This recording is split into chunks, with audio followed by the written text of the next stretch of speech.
All right, Sandy, if we could go on ahead, I'm going to call this meeting to order. And first things first, if you could read the notice of electronic meeting. Sure.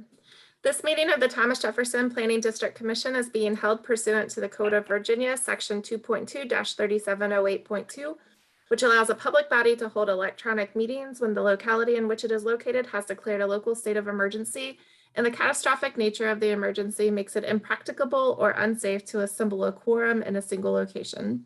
And the purpose of the meeting is to provide for the discharge of its lawful purposes, duties, and responsibilities. This meeting is being held via electronic video and audio means through Zoom online meetings, and there will be an opportunity for public comment during that portion of the agenda. Notice has been provided to the public through notice at the TJPDC offices, to the media, website posting, and agenda. The meeting minutes will reflect the nature of the emergency, that the meeting was held by electronic communication means, and the type of electronic communication means by which the meeting was held. A recording of this meeting will be posted at tjpdc.org within 10 days.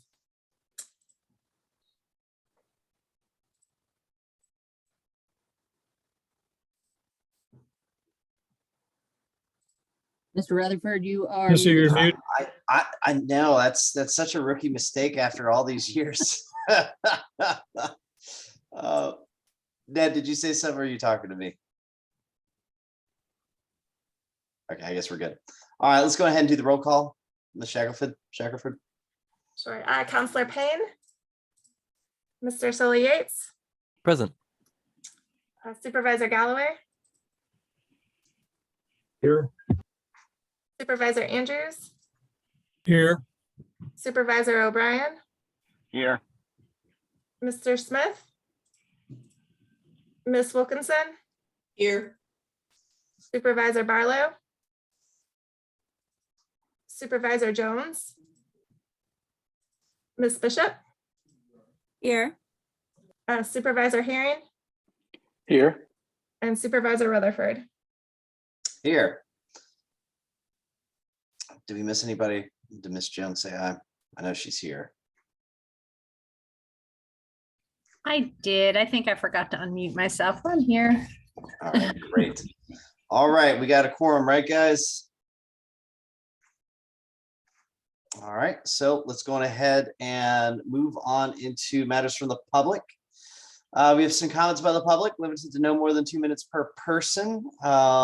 Before we do that, Sandy, do we have any comments via email, online, website? We do not. No. Gotcha. Hearing nothing. All right, at this time, do we have any public who would wish to speak at this time? If you could raise your hand or just unmute yourself. I don't see anybody. Do y'all see anything? Nope. All right, I close matters from the public. Moving on to a public hearing, solid waste plan amendment. Charisse, take it away. Hi, everybody. The solid waste 5-year solid waste planning update was put before the commission on October 7th, 2021 to basically do the 5-year update within the plan and to discuss the goals going forward. And it was adopted. But since it's come to our attention that Dominion Energy is seeking a permit to build a new captive industrial landfill in Fluvanna County. And according to BDEQ regulation, any deletion, secession, operation, or any change has to be brought before the commission and approved. So the Virginia state law is requiring them to close the station that they're closing at the station's North Pond. But before they can get the permit, it has to be written into the plan, which it is now on page 10 under facilities, and approved again. So what we are asking of you all tonight is for the stated reasons, if the staff would vote to accept the proposed changes so that we can send the plan back to the DEQ and that Dominion Energy can get their permit to move forward with building the captive industrial landfill. Great, thank you so much. Does Shouldn't- anybody have any questions? What are the All right. what are the consequences if we say no?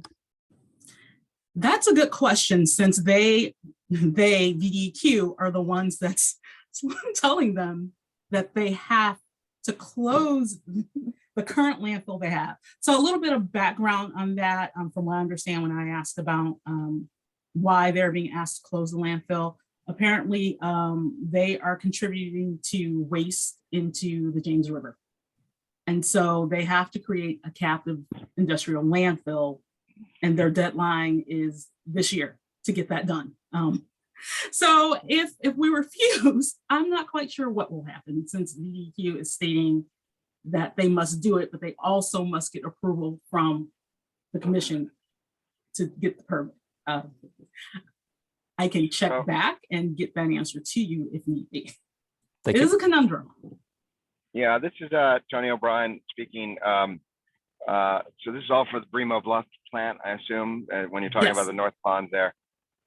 Dominion, just to update the supervisors, is basically, and I'm not saying this is specific to this project specifically, I could be wrong, and feel free to correct me.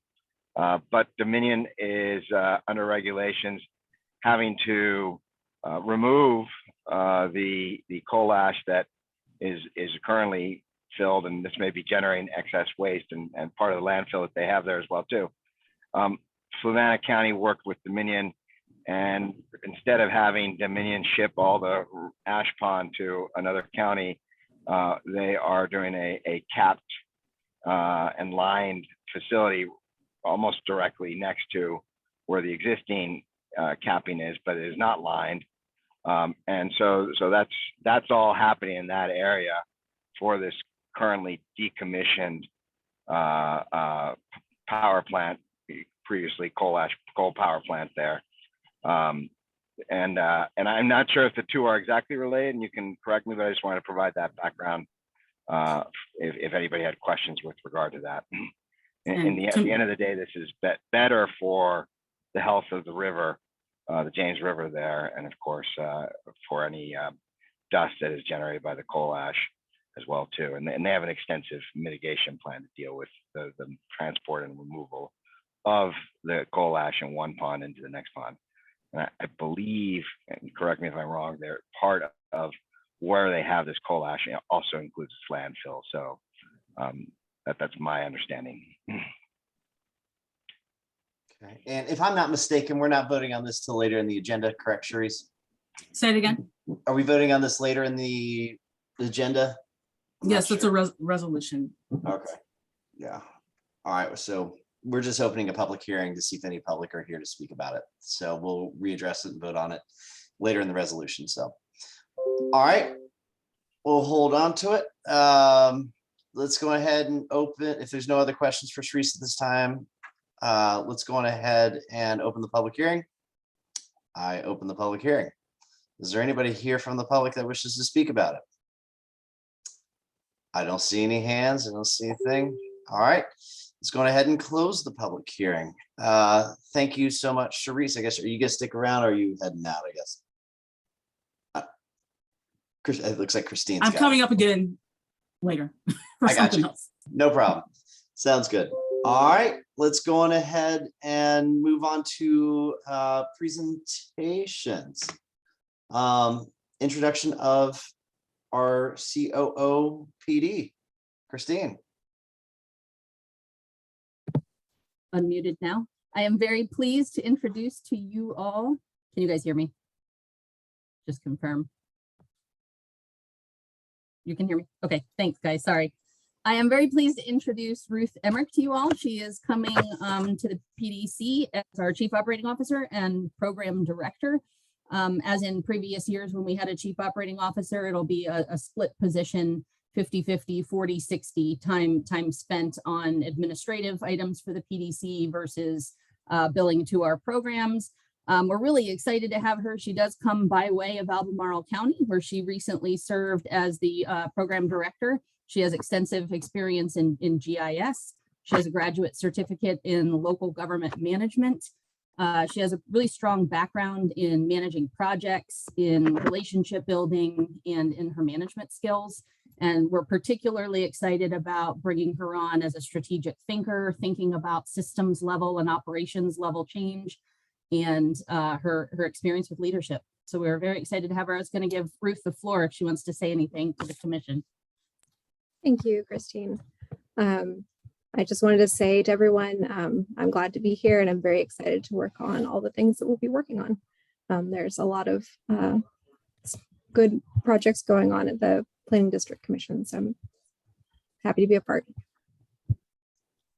Excellent. Well, welcome, Ruth. We look forward to your employment with the PDC. And again, as we always say to our new hires, if you ever have any questions, feel free and ask us. Your success is our success. So always feel free to outreach whenever needed. All right. Moving on to hazard mitigation plan update. Ian. Hey everyone, Christine, would you mind sharing? Oh, great. Hey everyone, for those of you I haven't met, my name is Ian Baxter. I'm a planner here at the Thomas Jefferson Planning District Commission. Oh, you got it, Christine? Okay, good. Yeah, so I'd like to briefly give you guys just a quick update on the hazard mitigation plan update process. We are currently in the midst of revising and eventually getting approved. The 2018 plan is the last time that this was formally adopted by the localities in the planning district. And FEMA requires us to update it every 5 years. So I just wanted to briefly go through some of the key dimensions of the plan, as well as sort of where we are at right now. So if you wouldn't mind going to the next slide, Christine. Great. So if you're not acquainted with the hazard mitigation planning process, essentially it has two components that are really valuable for localities. One being obviously encouraging and requiring proactive plan making before natural disasters.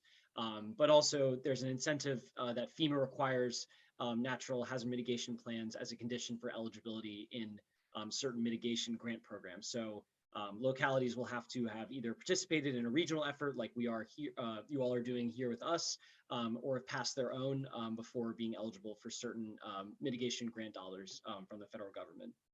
And basically, it's really a 6-step process. I've underlined and highlighted the number 6, which is where we are at. So we're obviously it's 2022. We are getting very close to having this plan completed, but generally speaking, the main components of the plan are, gathering information about the communities in the planning district commission or in the planning district. So transportation statistics, housing information, geographic and environmental information, performing a hazard identification and risk assessment, which is basically looking to see what potential natural hazards are most common in the planning district, and sort of determining how probable they are in the future and how damaging they could be potentially, and incorporating statistics like loss of life, property damage, and environmental damage. Also conducting both the vulnerability and capabilities assessments. So sort of thinking about the human impact that hazards could cause, as well as estimating potential losses, both again in human life and economic losses, as well as a capabilities assessment, which is essentially a survey of each of the localities' capacity to mitigate natural hazards and sort of implement the mitigation efforts that are present within the plan. And that is where we are at now, which we've just finished up finalizing our goals and objectives, which basically serve as the categories within which the action items live. And now we are working with each locality to update the 2018 hazard mitigation action items and generate new ones. Next. Yeah, and so this is a visual representation of the timeline. I always find it a little easier to actually look at the months and years. So this is where we are, working within early 2022, where we've met with, at this point, all of the localities, whether it be their staff, local emergency planning committee, or both in the cases of some counties. What we're doing in the meantime, as we've kind of sent them off to generate their mitigation action items, is we're working to finalize the draft plan that'll eventually go up for public comment, hopefully by the end of June is our timeline. And then we'll have to submit it to VDEM and FEMA before coming back to all of your boards and getting it formally approved by the localities' legislative bodies. And I think the next slide is the actual, yeah, and I just wanted to briefly show you guys the HIRA. So this has been worked through our hazard mitigation working group, which is comprised of locality planning staff and emergency management staff, as well as a few stakeholders, state experts and other stakeholders. But generally speaking, what this HIRA is basically a general description of natural hazard events, data on events, so frequency, duration, severity, and financial impact. We rank them in a matrix that I'll show in the next slide, but generally speaking, the data sources are really the National Weather Service and a lot of state departments, including the Virginia Department of Forestry, Department of Energy, DEQ, and DCR, in order to try and get the most recent and accurate data concerning natural hazards. And sort of another part of what the working group does is they provide, they sort of supply anecdotal evidence, or at least maybe color to some of the statistics that we're getting, so we can actually have some testimony from the professionals that work, on a natural hazard response, and it makes the data a little more accurate to what is actually happened in the planning district, because sometimes national data sources are limited. And if you look at our beautiful matrix on the next slide, oh no. Oh no. Well, It's in the email. It's in the email. It's beautiful. Yes. So basically, we ended up re-rank. So really, the only difference between this and the 2018 plans, HIRA, is that we included FEMA required us to include communicable diseases and or a pandemic. There you go. And so that ended up coming in sort of in fourth in our rankings. But the top 3 hazards in our region, according to the working group, and the way that basically we basically did this was each locality returned their own matrix. We ended up aggregating the scores and then putting them into one table. The 3 hazards that are the most prevalent or most worth watching and preparing for, according to the working group, are hurricane, high winds, and windstorms. We've combined that into one hazard: flooding, and then winter storms and winter weather. Those did not change from the 2018 plan. That is the same order of the top 3 hazards. And so basically that is sort of, that's basically the base that we're working with to now generate these mitigation action items. And basically each of the action items is going to have a table like this within the plan. We're working with all of the localities to not only update the old ones, but we've supplied them a fair amount of resources to help generate new ones. The emphasis being on those top 3 hazards. FEMA and VDEM really want us, because we've ranked them, to really identify those as sort of the high priority hazard mitigation action items. But this is important, I think, for some of you all to hear, because obviously within this table, baked into it is cost estimates and funding methods. And obviously, while these aren't ordinances, these are simply action items that might be undertaken by the localities over the next 5 years.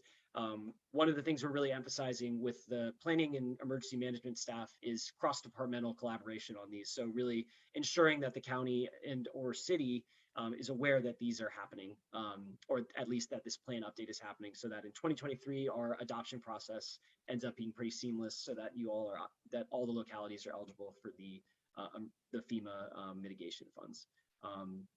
So I think the last slide is just the next steps. Oh no, you can ignore this slide. This is just the key if you want to take a look at it.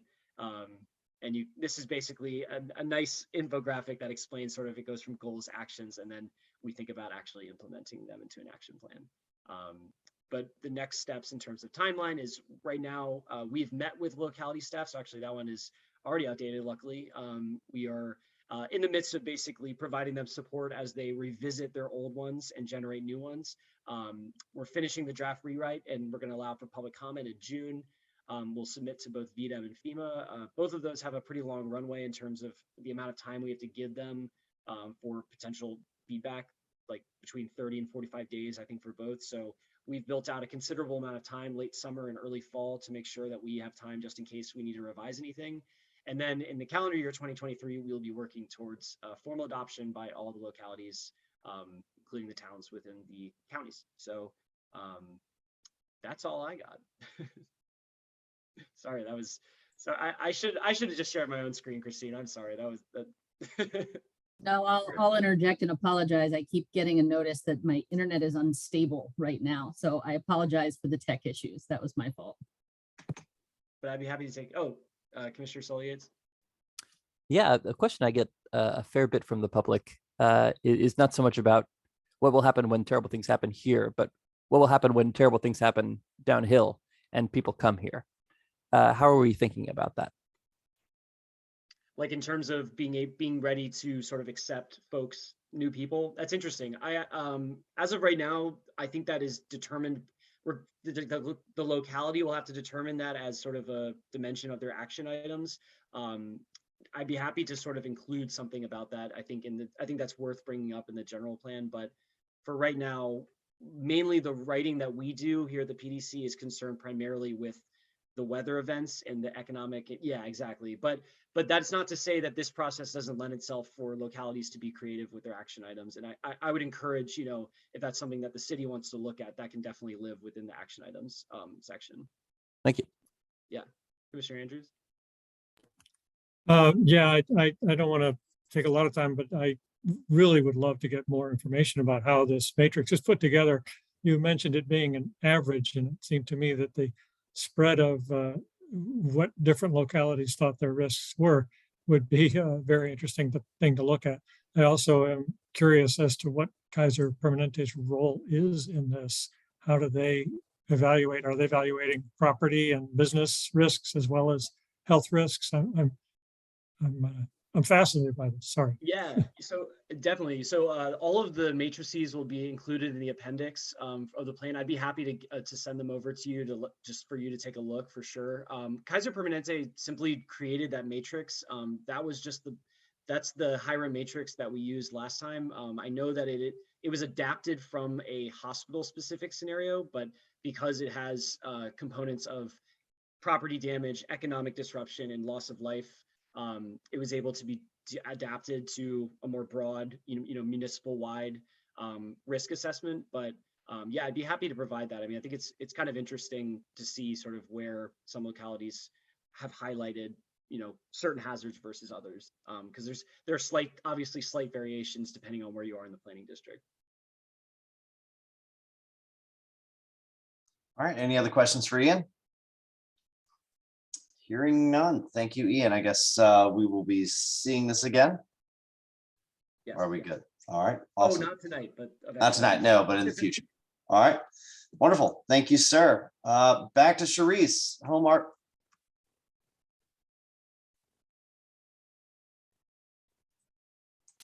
I'm gonna share my screen.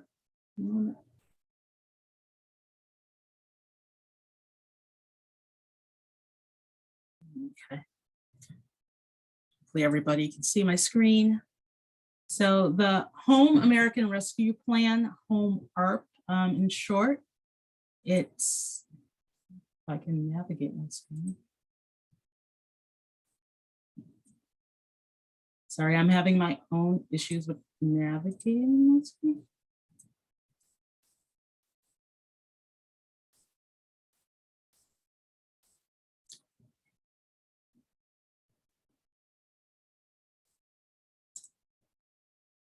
So I apologize, my screen is frozen. No worries. Can Christine share it for you? Or? No, I had to share it because it was corrupted on her end. Looks still corrupt. Is this the home ARP overview?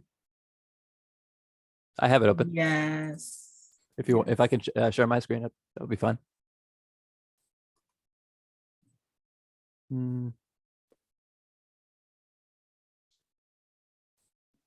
Okay.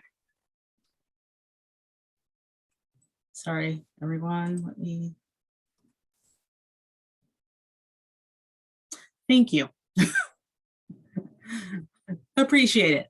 So the Home ARP overview, the American Rescue Plan Act of 2021, it is appropriate $5 billion to provide housing services and shelter to individuals that are experiencing homelessness and other vulnerable populations. It was an act that was signed into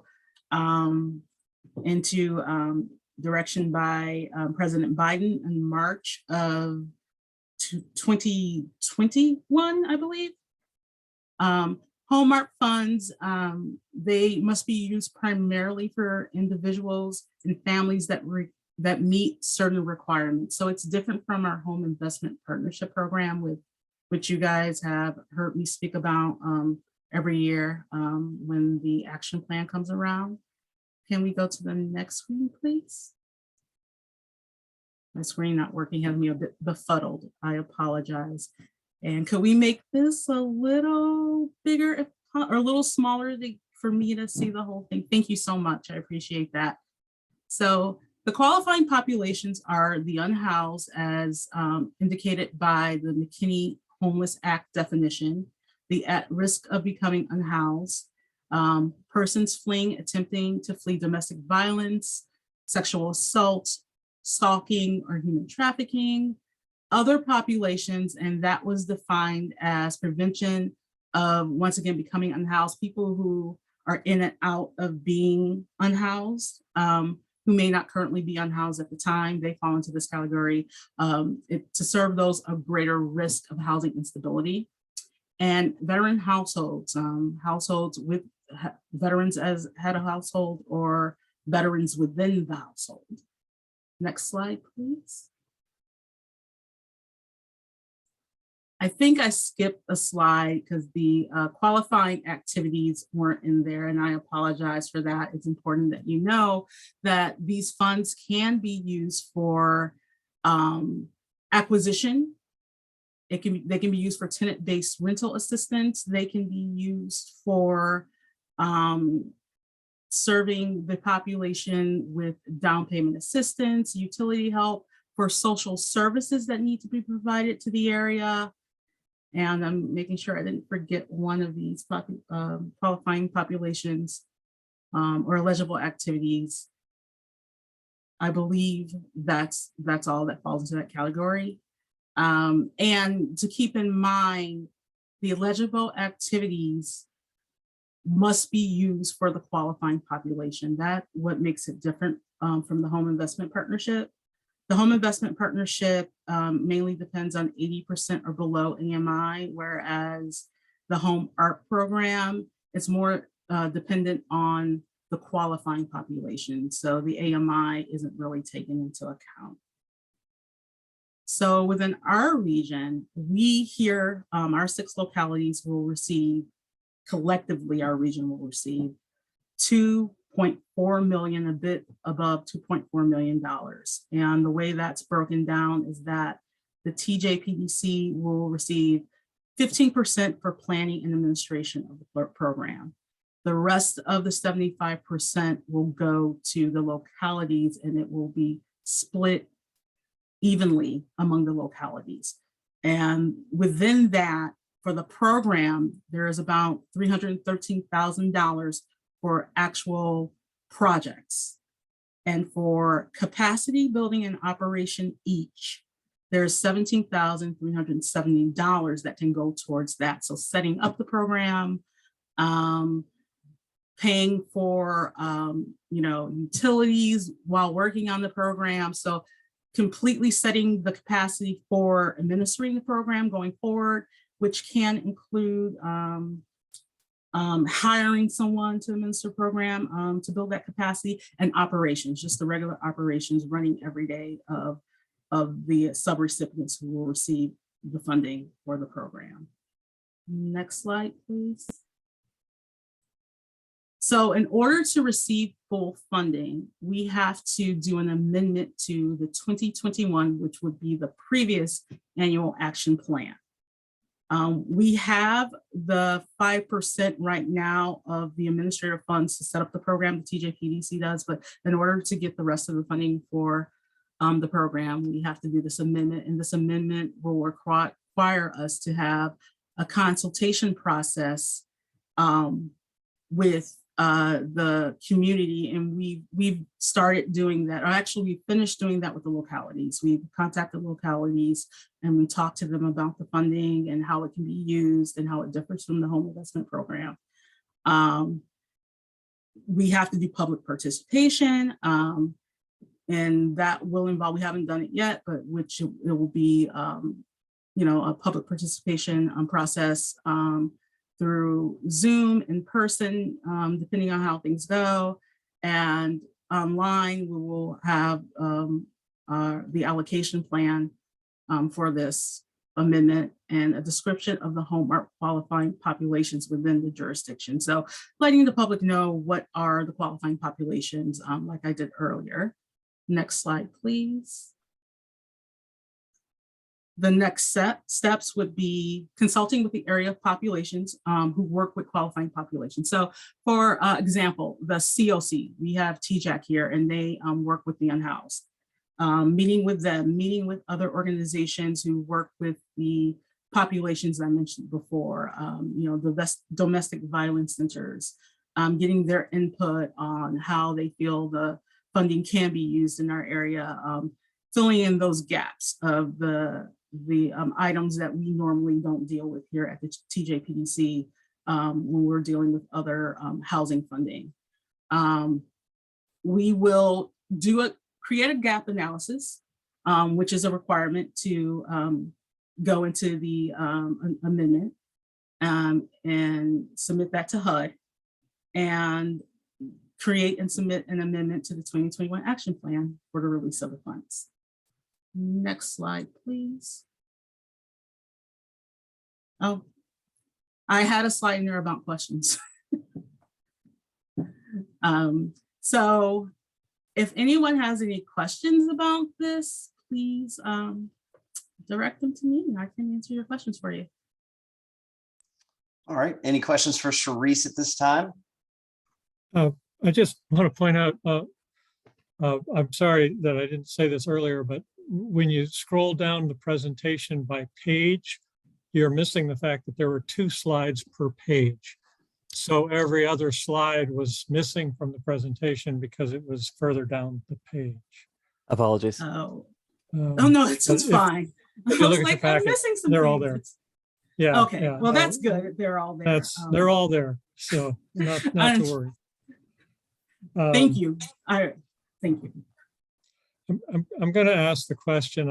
I'm the newbie, so you'll have to forgive me, but this says that the funds get divided equally. Yes. And I would like to understand how that is arrived at. Is that required? Is that Well, prior we had agreement? we had to follow the same agreement we have with the Home Investment Partnership. And within that agreement, the funds are divided equally amongst our jurisdictions. It's been longstanding like that, and it's possibly something that maybe in the future we'll look at, but right now, under the agreement that's in place, we have to follow that agreement for any HUD home funding. So that's why that decision was made. Just let me write it down. What's that agreement again? I just want to make sure I understand. It's the internal home consortium agreement that we have with our localities and subrecipients. And So Commissioner Andrews, can I add to that as well? When the home consortium was established originally, all 6 jurisdictions came together to determine what the allocation of those funds would be. So all 6 jurisdictions determined that they would do equal share of that funding. It has been like that since the inception. Internally as staff, we have discussed the pros and cons of that approach for our region. There are trade-offs if we were to go with another way of doing it. For example, going with a per capita or doing a competitive process often can significantly reduce the funding to our rural jurisdictions. However, it is not a very common practice to take the funding and split it equally across 6 localities. Most consortiums do not use that approach. So it is something we are very interested in exploring, but making sure we do it in a very intentional way so that there aren't unintended consequences of a change. And it would require all 6 jurisdictions, the members of the consortium, to agree to an allocation change. For the purposes of the home ARP funding, we are required to use the existing agreement in order to allocate the home ARP funds. Thank you. Lyle? All I had right. I had a similar question, but was wondering, is that related to the sort of the gap finding exercise that's required, or are you looking at different gaps? We are actually looking at different gaps within our region. For instance, home does not deal with domestic violence or human trafficking. Like I said, it is mainly based on the AMI, 80% or below AMI. So the gap analysis is to look at those qualifying populations, especially the ones that we don't service, and to see where there are gaps in housing or social services that this money can be used for within our region, that, you know, to give us those answers, like how best this money can be used in our region. Thank you. All right. Any other questions for Sharice? All right.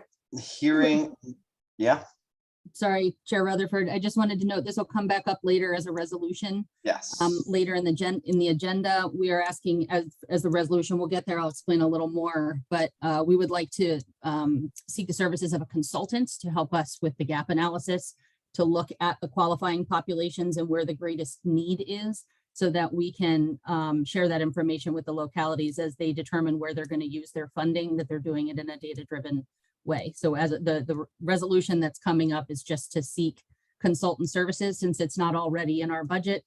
And we actually just got notice from HUD today, so this is not included in your packet, but that will be on a reimbursement basis only if the annual action plan is approved. And so it would require the commission to use our funding to hire a consultant, submit the annual action plan. If and when approved, we can then seek reimbursement from that 5% planning grant money. Great. All right. So if we could just, so we can get through the agenda, we'll save any questions we have when we get down to the resolutions for the ARP. All right. Moving on to the consent agenda. Christine, if you could just give us what you want to say on the financial report, or if there's anything you need to add. Yep, very quick. We're about 7 months through the year. If you think through January, that's 58% through. We received 53% of our budgeted income, and we've expended 51% of our budget operating expenses. So we're tracking well there.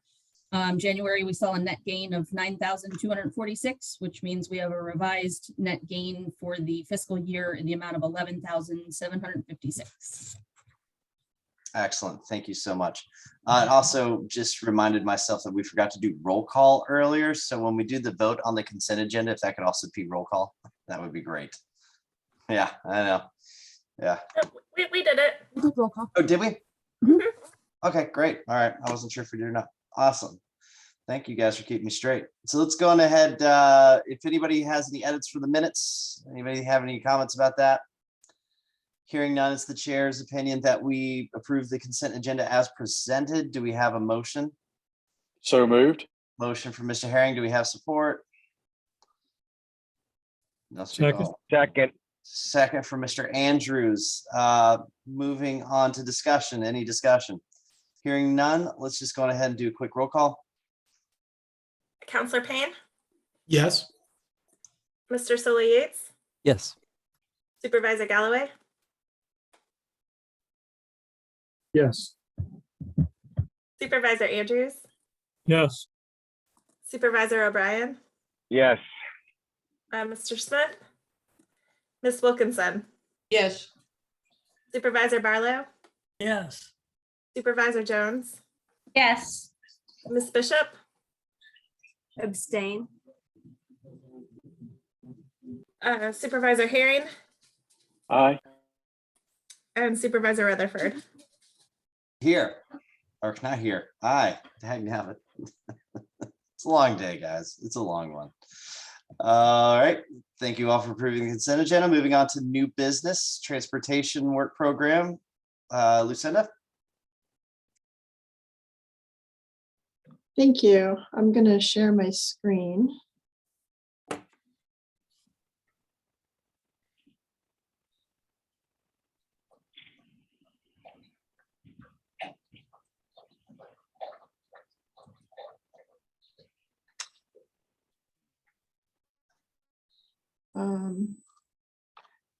Oh, I froze up for a second there. Sorry about that.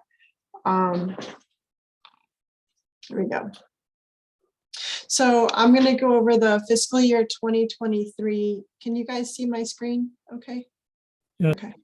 I'm going to go over the fiscal year 2023 rural transportation draft work program and budget. We're sharing the draft with you for your comments and questions. It'll go to the Rural Transportation Advisory Committee next, and then come back to you in April for final approval.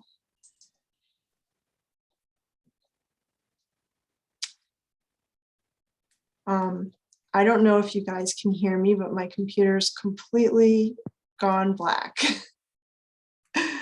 Can you hear me? Yes, we can.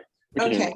All right. So I don't know what the slides are, but let me just tell you that the work plan has a budget. Oh, there we go. Sorry about that. My computer overheats. So the each year the PDC receives $58,000 from VDOT to assist the rural jurisdictions in transportation replanning activities. And there's a 20% match, which equals $14,500. And this gives the rural transportation program a total of $72,500 for each year. The program covers Greene, Louisa, Fluvanna, and Nelson counties, and the rural areas of Albemarle County as they are shown in light green on the map there.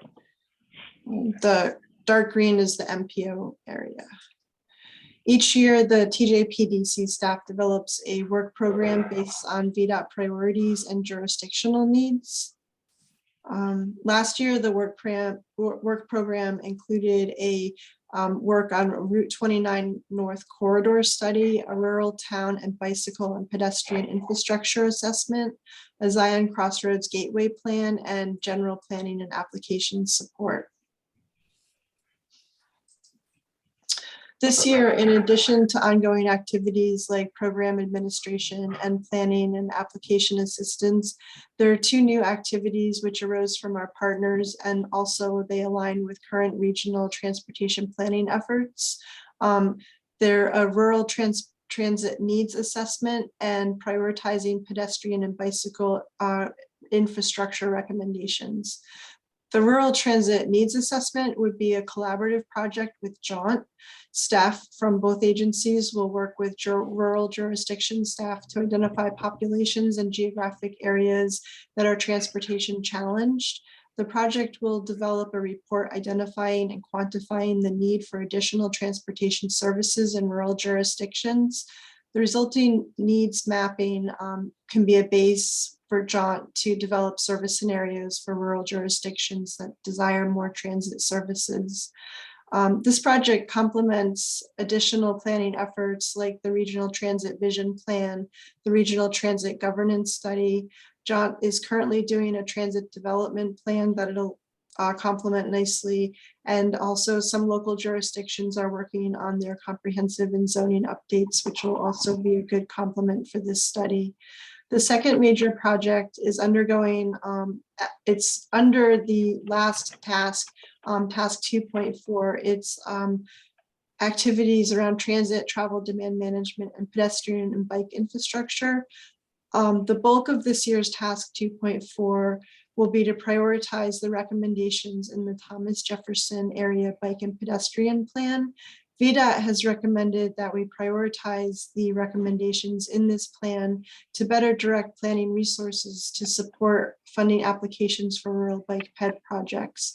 The staff will work with the jurisdictions to develop a methodology to prioritize the recommendations, and then the methodology will be used to develop a prioritized list of projects that will be eligible for VDOT funding. The projects are not eligible for VDOT funding unless they're prioritized, so this is stressed to us by VDOT. So this last slide is shows the fiscal year budget 2022 and the proposed fiscal year budget for 2023, just for comparison. And you can see the program administration will not change. And the activity section will focus on the rural needs assessment and supporting rural planning and grant applications in the last item, which I covered previously. And that's all I have. This will be brought back to you in April for final approval, but I just wanted to bring this to you now for questions and comments. Do we have any questions for Ms. Shannon at this moment? Not hearing any. Thank you so much. Sorry, I do have my hand raised. All right, Lyle. Does this interface at all with the old Bike 76 corridor study we did in 2012? Gosh, I don't know. Check it out. It's a good study. Yeah, I'll have to check that out. Yeah. All right. Any other questions? Hearing none. Thank you, Lucinda. Moving on to Community Development Block Grant, Christine. Okay, this is a quick item. Each year, DHCD reaches out to regional bodies to ask us to reach out to our local governments and create a prioritized list of potential CDBG applications, Community Development Block Grant. The purpose of this is to ensure that we are prioritizing what is the most important to our local governments. You'll see in your packet, there's a letter that's sent that we fill out and send back. I reached out to all of the chief executive or administrative officers of the jurisdictions, as well as lead planning or housing staff, to share if there were anticipated CDB applications. We heard back from Albemarle County and the town of Scottsville regarding 2 different projects. So I listed them in this application and then prioritized community development projects, housing and housing rehabilitation projects, and public infrastructure, so that those can score better if they are submitted. Basically, what DHCD does is use this priority list to create scoring bands. And so if a jurisdiction does submit a project and it meets one of the regional priorities, it gets bonus points in that category for meeting one of the priorities. So we'll need you all to accept this and adopt it as a part of a process so I can send it back in time to DHCD. Any questions? All right, not hearing any questions at this time. Can we get a motion so you need this motion to approve as presented? Do we have one? Any motions out there? So moved. Motion from Mr. Galloway. Do we have a second?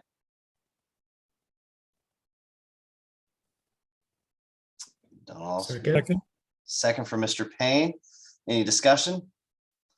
Hearing none, roll call. Counselor Payne, Yes. Mr. Sola Yates, Yes. Supervisor Galloway, Yes. Supervisor Andrews, Yes. Supervisor O'Brien, Yes. Mr. Smith, Ms. Wilkinson, Aye. Supervisor Barlow, Yes. Supervisor Jones, Yes. Ms. Bishop, Aye. Supervisor Herring, Aye. and Supervisor Rutherford. Aye. All right, thank you guys so much. Moving on to an amended annual operating budget, Christine.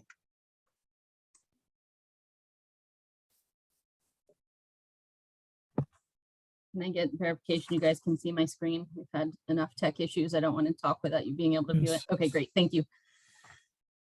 So the annual operating budget, in our previous meeting in February, there was a detailed memo of the changes from the originally adopted budget to this new amended budget.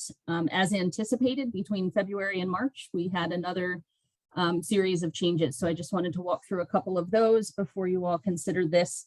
The first major one is that we did receive projections on the make ready work for the Virginia Telecommunications Grant, for the body grant. And so we anticipate in FY22, there's potential for up to 1.75 million that could be spent down out of our grant. So I did want to include that in the budget as well. If we get closer towards the end of the fiscal year into May and we find out that that make ready work wildly is different than what was projected, we can at that point re-amend the budget and right size that amount so that it doesn't throw off, make our variances too great in either direction. So that's what we're projecting. There's also from last month to this month, there's a just a change in how we recorded it. We had the body administrative fees mistakenly put as state revenue. That's technically federal revenue. So that was moved. We also went through the first month of the Blue Ridge cigarette tax remittances. And so we are conservatively projecting somewhere in the neighborhood of just under 200,000 in a month. We know that will change as the program ramps up and there's not the sell-through period any longer. And so we're projecting about 1.17 million in cigarette tax remittance through FY22. Again, for us, that will be processed as a pass-through onto the local governments. So that is also included in this amended budget in the local revenue category. Other small federal, state, and local revenue changes due to the staff vacancies that we've had throughout FY22. Each month, we re-amend how much we may need to roll over in our MPO funding. So we did make one adjustment to that this month. Also, due to the vehicle shortages and the EVA, some of the state contracts for purchasing vehicles have been closed. We're going to move the purchase of a vehicle for cigarette tax into FY23 instead of this current fiscal year. So that has been moved. And then finally, there are small changes that we made. One of them in particular, the hazard mitigation plan. We anticipated that we might need to contract out some technical support, but we now have folks on staff that will be able to support that technical support work. So we were able to move that back into the budget and not as a pass-through. That is the high level what I have. We anticipate our revenues to be somewhere in the neighborhood of 5.833 million. That's what's projected. If you look at the bottom, it will show we anticipate a net gain of 78,000. Again, that could change drastically depending on how much we need to spend in admin for body based on the spend down of the actual grant, and also with some upcoming anticipated personnel changes that may also affect that bottom line by the end of the fiscal year. Excellent. Great job. 78 grand is a good number. We like it, but we'll see how it turns out. We've had some excellent budget savings over the last several years. And for some of our new members, you know, the PDC has had a fairly healthy war chest over the past several years. So, and Christina's done a great job at preserving that as well. All right. Any questions for Christine? Hearing none. Let's go on ahead and move on to resolutions. Solid waste plan. Christine. Great. This is what Sharice presented to you all earlier based on the new captive industrial landfill in Fluvanna County and the required amendment that we have to do to the solid waste plan so that we can resubmit to DEQ for review. Staff would recommend a motion to adopt the Thomas Jefferson Solid Waste Planning Unit's 2021 Solid Waste Management Plan revision as presented. The resolution is in your packet. Excellent. Do we have a motion to approve as presented? So moved. So moved. Motion from Ms. Bishop. Do we have a second? I second. Second from Andrea. All right. Any discussion? Hearing none. Sandy? Counselor Payne, Yes. Mr. Sola Yates, Aye. Supervisor Galloway, Yes. Supervisor Andrews, Yes. Supervisor O'Brien, Aye. Mr. Smith, Ms. Wilkinson, Aye. Supervisor Barlow, Yes. Supervisor Jones, Yes. Ms. Bishop, Aye. Supervisor Herring, Aye. and Supervisor Rutherford. Aye. Great. Motion passes. Moving on to home art. Christine. Okay, this is related to what Sharice presented earlier, that we are going to seek the services of a consultant to help us do a needs and gap analysis for the required annual allocation plan amendment to HUD. We will be evaluating the size and the demographic composition of the qualifying populations so that we're directing our funds where the greatest need is. We did include in your packet a draft request for proposal. However, I want to make sure I share that that's definitely in draft form because we would like to go back to all 6 localities and make sure if we're going to go through this process of getting a consultant in, is there anything that we can include in the scope that benefits the work that's already happening in this area so that it can support not only the home ARP program, but potentially other eviction prevention programs. So we do want to revise that scope with input from staff in the jurisdictions. With that, staff recommends a motion to approve the resolution to authorize the issuance of a request for proposal for consultant services to develop a home ARP needs assessment and gap analysis. Right, do we have a motion to that effect? So moved. Motion from Mr. O'Brien. Do we have support? Second. Second from Tommy. Let's go on to discussion. Hearing none. Sandy? Counselor Payne, Yes. Mr. Sola Yates, Aye. Aye. Supervisor Galloway, Yes. Supervisor Andrews, Yes. Supervisor O'Brien, Yes. Mr. Smith, Ms. Wilkinson, Aye. Supervisor Barlow, Yes. Supervisor Jones, Yes. Ms. Bishop, Aye. Supervisor Herring, Aye. and Supervisor Rutherford. Aye. All right, thank you guys so much. Moving on to FY22 annual operating budget resolution. Christine? This is the budget that I just presented to you all. This will be our final amended budget that we will use for audit purposes unless there is need for a final amendment based on make ready spend down on the body grant. But with that, staff would recommend a motion to approve the FY22 Thomas Jefferson Planning District Commission's amended operating budget as presented, and the resolution is in your packet. All right, do we have a motion to approve as presented? So moved. Ooh, Mr. Herring, let's get a second. Second. Second from Mr. O'Brien, I think. Moving on to discussion. Hearing no discussion. Sandy? Counselor Payne, Yes. Mr. Sola Yates, Aye. Supervisor Galloway, Yes. Supervisor Andrews, Yes. Supervisor O'Brien, Yes. Mr. Smith, Ms. Wilkinson, Aye. Supervisor Barlow, Yes. Supervisor Jones. Is she still on? Yeah. You hear me? Okay, there you I'm go. just getting my mutes mixed up. No worries. Ms. Bishop, Aye. Supervisor Herring, Aye. and Supervisor Rutherford. Aye. All right. Thank you guys so much. Operating budget passes as presented. Moving on to executive director's report. Christine? Okay, as I shared with you all earlier, we're excited to have filled the chief operating officer position. We also have still advertised a finance director position and a cigarette tax compliance agent position.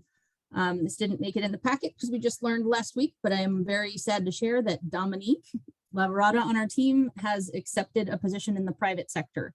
So she will be leaving the TJPDC. We will be then advertising for a planner 2 position to be filled.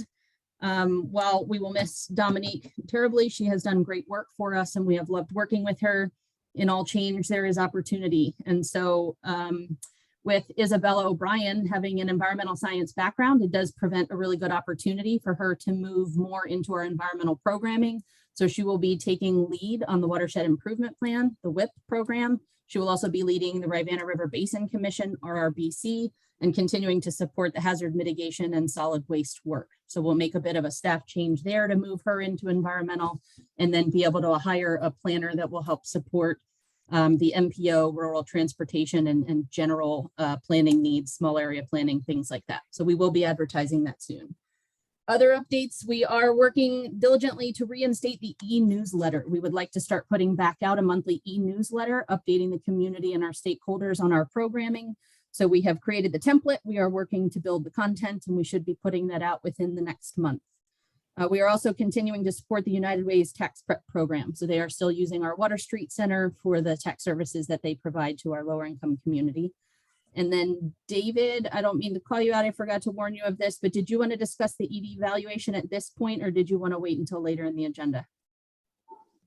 I could certainly do that right now. Just wanted to let the members of the subcommittee and the commission as a whole know the surveying that you all had asked for, hoping to push that out actually at the beginning part of next week. Perhaps give you about a 10-day period to respond. We'll do the same thing for staff. We'll do some tabulations of the responses, and I think that would still allow time for the subcommittee to have a meeting either the week of the 21st or the week of the 28th in time to, have your discussions prior then to the April 7th commission meetings. Excellent. Thank you, David. So it is our goal to hopefully have this accomplished by our April meeting. So guys, when the survey comes to your email, we're going to remind you several times. Please fill it out. Be great. Thank you so much, David, for taking that on. Sure. Okay, other updates on the body program. We continue to work with DHCD and CVEC Firefly to go through the punch list of items that are required in order to go under contract. Firefly is preparing and to conduct their make ready work in advance. And as staff, we are working on submitting a performance-based administrative budget for the program and going through the punch list items to make sure we have everything in place to go under contract, hopefully by mid-April. I gave you updates on Blue Ridge Cigarette Tax Board. The only thing to include is that they are going to have their next meeting on March 11th, and we are still looking to hire for that compliance officer position to support that program. Legislative General Assembly is winding down. I'm going to read David's comments because I always feel like if I miss anything, he gives such a good update. I want to make sure to read it, so I apologize for reading to you. But with adjournment scheduled for March 12th, a few locality requested bills have had success, but many more were not acted on favorably. Crafting on the state budget for FY23 and 24, including the types and amount of tax relief to be provided, is one of the biggest outstanding issues to resolve. Local officials and staff were kept updated on General Assembly happenings via weekly legislative updates. So thank you, David, for providing that update. And then for housing and transportation, the Central Virginia Regional Housing Partnership, the RHP, is in the middle of their strategic planning process, and they will have a 3-hour workshop coming up with the consultants and able to dig into that process. And then the MPO, the CAMPO staff continues to develop smart scale projects, and they held a smart scale round 5 public workshop on February 2022 that was well attended. That is all I have for my updates. Excellent. Thank you so much, Christine. Anybody have any questions for Christine? All right. David, what's the temperature like up on the hill? You almost done yet? Well, not that I'm counting, but there are 9 days left. There are 9 days left. How's it looking? Everybody gonna be wrapping stuff up pretty efficiently? And yeah, most of the legislation, is pretty much done in committee. Will be the first part of next week, and it's largely just going to be where we end up on the budget. Great. So there'll be a lot of negotiating over the next week for sure. Oh yeah, great. Well, thank you so much for fighting the fight for us up there and on the hill. All right, roundtable discussion. We are ahead today. I am so happy with us. Roundtable discussion. Let's start with the city. Mr. Payne, you're here today. Sure. I'll be brief. 2 big things. Earlier this week, the process for rewriting the city's zoning began. We had our first meeting with the stakeholders there, and that will be a process that hopefully will take about 1 year to 1.5 years, and we'll have a comprehensive rewriting of our zoning throughout the city to deal not just with zoning, but a lot of issues, not just density, but other issues throughout the code. And like everyone else, budget season's underway. We're going to get the first draft of our budget this coming Monday. And the big challenge is just going to be figuring out how to fund a proposed school reconfiguration and school construction. So definitely monitoring how the budget works out at the state level, if they'll, what level of additional zone loans and other support for schools there'll be. But that's the big thing we're tackling now. Right. Zoning is a tough thing, I tell you what, and budgets. So we're getting to that season. All right, moving on. Lyle. Only thing I'd like to add to that is just got sort of our annual update on our state of the forest, which I'm looking forward to at the next planning commission meeting, which not good. We lost a lot of trees in the winter, and we're in deficit. Don't know how we're going to get out of it, but that's yet another thing. All right, Mr. Galloway. Albemarle. Yeah, I'll hit three things. This past month, we started looking at developer incentives for our housing Albemarle plan. This was a piece that was worked on and called back by the board to work with developers to figure out what sort of incentives would work well to help them hit the targets of our affordable housing plan. Housing overlay in our development area was discussed. That's still being discussed, and we'll see where that falls. The board responded with many requests of some case studies and such to understand exactly what it would mean impact-wise if this overlay existed. So we'll see what comes of that. It's not that we're waiting until the final vote on the incentives, or that the incentives would be all included, or would be, if we come up with 7 incentives, there might be an 8th, 9th, and 10th that could be considered. It's just that we're getting some actually put into the plan so that people know what we're thinking, and then others can be considered as we move along. Obviously, it's budget time. We just received our county executive's recommended budget this past week. We had opened up and had our first public hearing last night, and then the board will begin its work sessions in the coming weeks, as I'm sure everybody else is doing. And then we did do, last night we had a conversation about when we will be back in meeting in person in Albemarle, and it looks like the target is in April, where we're doing it by a tiered structure. In our tier 1 groups would be the Board of Supervisors, the Planning Commission, and the school board. And we believe we will be back in our Lane Auditorium meeting in person with some hybrid versions for participation, but also allowing for some folks to be there in person with us as well in the audience. So other groups beyond those 3 will start over the coming months, but that looks like what we're on target to do so far. Then I'll leave it at that. Thank you. Mr. Galloway. Jim. Yeah, I had on 3 things. I had 3 things written on my list to talk about. Does anyone have any questions about what we've done with reconstitution, the budget, or so far on incentives? I actually have a question. Are you looking at parking? We are. That is one of the things that is in the mix for potentially reducing some of the parking needs as an incentive for affordable housing. Interesting. We are too. It's going to be hard.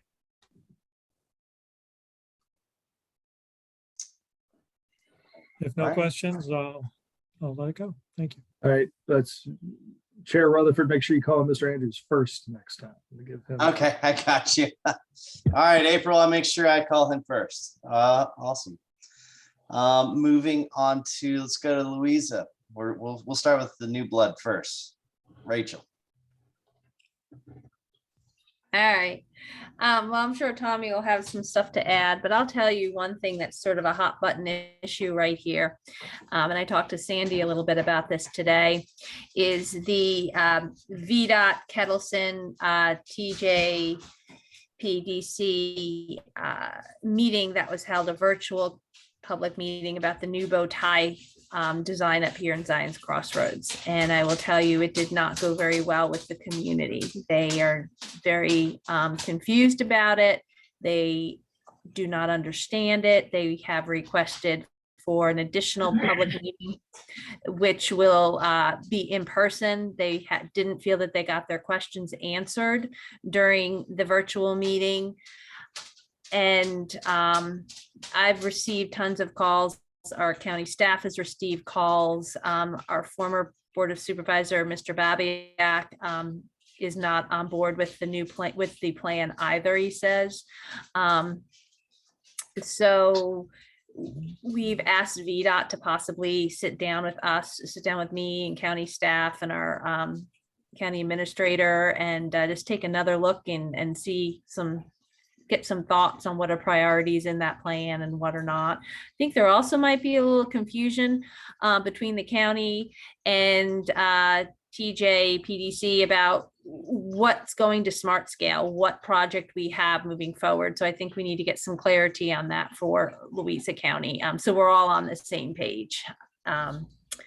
So unfortunately, you know, we're in the works of that the new bow tie, innovative as it is, and one of the first ones in North America, I understand, don't know, but I have a feeling that some people, you know, I was here when we did the diamond up here in Zion's Crossroads, and that was very confusing to everyone. And that's folded into our live sign.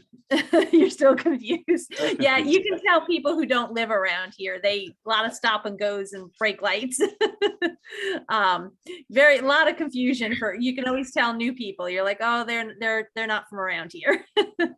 But so that's where we stand with that. And of course, we're in budget season, but I'm sure Tommy has some such stuff to add. And if anyone else has anything to add or heard about the diamond, or rather the bow tie, or especially on the Fluvanna side, if they've heard any information back from the citizens, you know, please let me know, because we do want to kind of sit down and work with VDOT and all the stakeholders. Gotcha. Did it actually get funded via Smart Scale? Not yet. Not yet. No, it is just a proposed plan. Gotcha. But the feeling in the community is VDOT has rubber stamped this and it's going to happen, and they're not quite understanding that it's a work in progress. And right. I know that Kettleson and VDOT's put hours and months and years into this plan, and there's a lot back. And to tell you the truth, I was very shocked, and I think our county administrator was too, just how strongly opposed after this public meeting on the 23rd of February happened, that the community was opposing it. Great. All right, Tommy. Well, the rest of the report is pretty mundane. We are slowly moving forward, inching forward, I should say, with the James River water line. Seems like it's moving forward in inch increments. We got a long ways to go. We're working on a solar farm ordinance. We're getting a lot of solar farms, so we're trying to get ahead of that. Like everybody else, we're in the budget season, and it's always a struggle. And one of the best things that I feel like when we get past that, it's just a big relief. Like it's, we don't really have anything other than Rachel's end of the county is stirring up stuff with the bow tie, but the rest of the counties, we're kind of just sailing along pretty smoothly, other than for the budget process. Well, I have the Gordonsville end now very upset about a solar project that's been proposed this week right outside the town of Gordonsville. It's the Turkey solar project.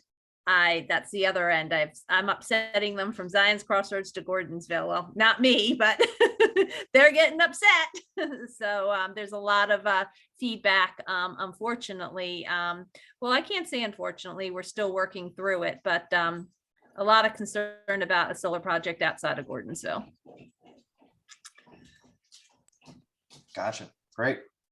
All right. Is that it, Tommy? Did you notice that Rachel's internet service is working? I get super strong. Love it.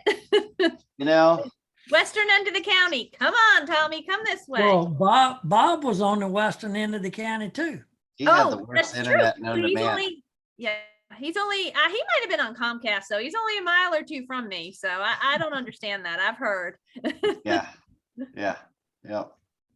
PTSD. All right. Moving on to let's see what county. Maybe we just did Louisa. Let's do Greene. Andrea. I have two little things. We have hired a grant writer, and who was a very good editor for our local paper. And I know that Louisa had one, had hard time making that job pay for itself, and TJPDC had the same experience. So we'll see how we do with our grant writer in Greene. Of course, TJPDC, all the planners are grant writers. It's not like they aren't. Anyway, I would just mention that because I don't remember that we brought it up before. And on the subject of in-face meetings, we're having our first Rutgersville Advisory Committee meeting, which is the Rutgersville Small Area Plan Follow-Up Committee. That's the first one since COVID first came up. So that's next Thursday.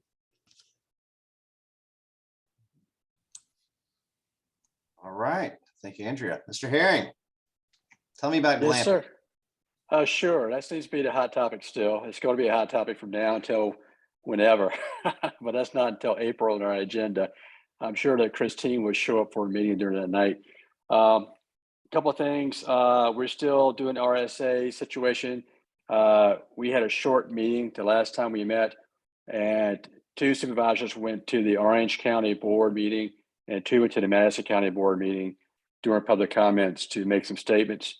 We're still trying to form our own authority and see if we can be removed from RSA so we can control our own destiny. That's an ongoing saga. Budget cycle for us, we had our first workshop this past Tuesday. And to be honest with you, this is looking pretty good for Greene. So things are should go smoothly for us on the budget. And to address, we have some issues, of course, with our fire and rescue services. We're trying to address those. The grant writer position Andrea mentioned, there's a presentation for the Board of Supervisors. I think it was probably back in January, and she had already applied for 8 grants at that time. And she is meeting with other parts of the county government to do additional grants.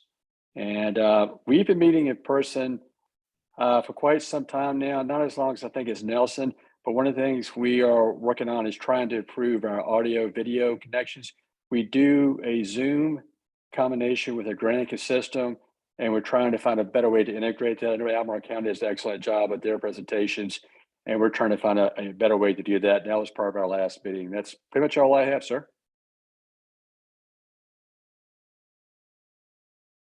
Lost my mouse there for a second. All right, thank you, Mr. Herring.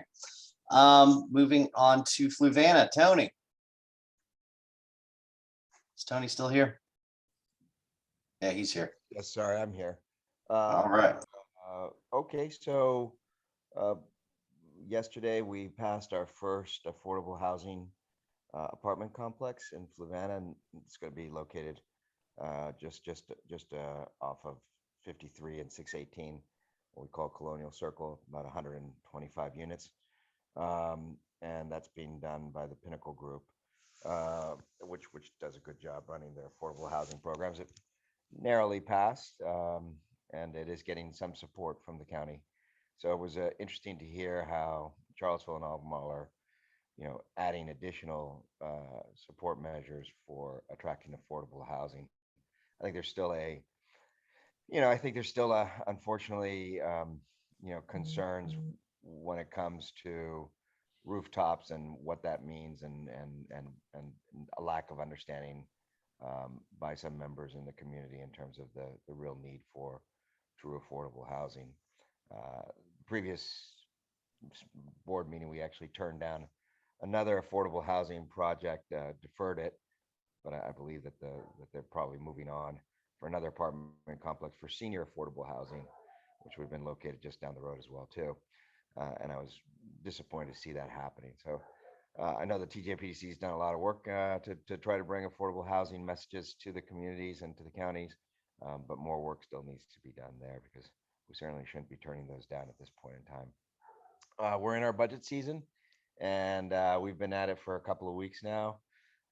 Looks pretty good. A big thing, of course, is dealing with the raises that are being not imposed, but being given by the state, and matching those raises.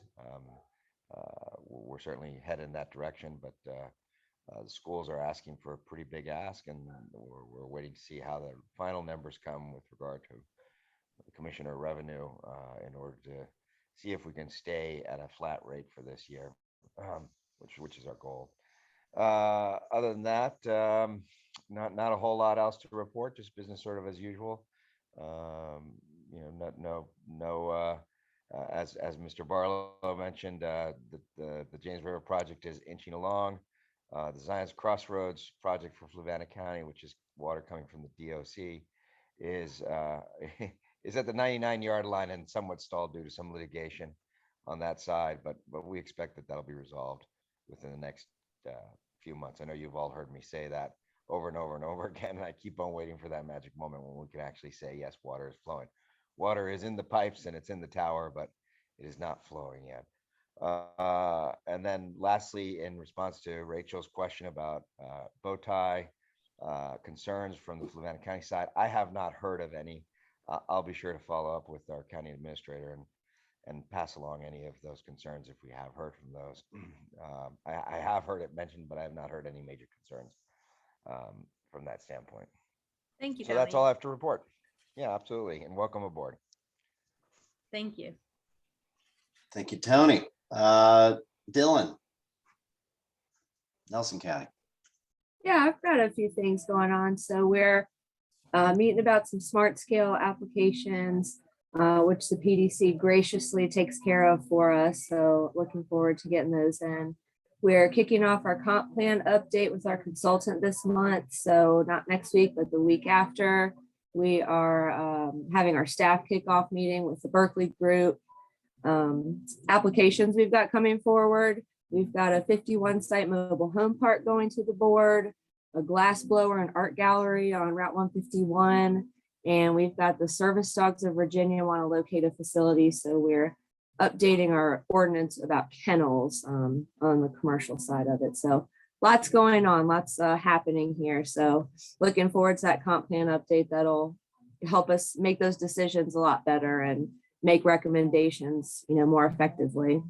And then I do have a question for David Blunt that may or may not be of interest to everyone here, but I've been doing some research on surveyed county boundary lines. And I've asked everyone I can possibly think of. And so I was curious if there was someone I could reach out to, or if those are maintained somewhere in a state department or something. I would maybe ask the Louisa supervisor from the Mine Run district to chime in here. Mountain Road District. Sorry, I'm sorry, I misspoke. Mountain Road. Mine Run is in Orange County. It is.